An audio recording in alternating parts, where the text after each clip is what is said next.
சாதாரண மக்களும் விஜய் அவ்வளோதான் அப்படின்னு சொல்கிற அளவுக்கு சூழல் வரும். கூட்டம் கூடும். அவர் பின்னாடி நடக்க ஆரம்பித்தா என்ன ஆகுங்க யோசிச்சு பாருங்க.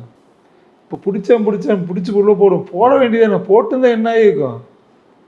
நீ போட்டப்போ நாங்கள் வந்து பெருந்தன்மையாக இருந்துட்டோம் அப்படின்னு நீங்கள் ஒரு போட்டு தான் பாருங்களேன்னு இப்போ பண்ணிக்க வேண்டியதானே. எம்ஜிஆரையும் இப்படியே தான் மிரட்டிட்டு இருந்தாங்க. எம்ஜிஆர் வந்தப்பவும் இதே பிரச்சனை தான் வந்தது. எம்ஜிஆர் உள்ளே தூக்கி போடுறதுக்கெல்லாம் பிளான் பண்ணாங்க. அவங்க ஆளே இல்லாமல் பண்ணுறதுக்கு பிளான் பண்ணாங்க. ஏன் சுட்டாங்க? சுட்டன்னைக்கு என்ன நடந்தது தெரியுமில்லைங்க?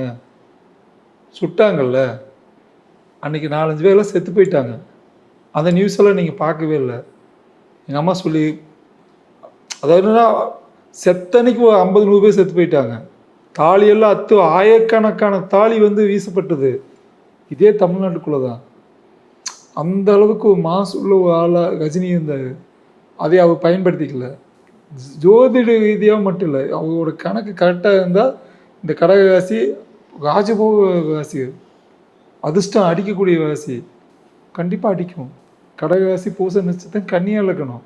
விஜய் சுக்கரதசை நடக்குது, மிகப்பெரிய யோகத்தை கொடுக்கக்கூடிய இது. ஆனால் எடுத்துன்னு செய்ய முடியாது.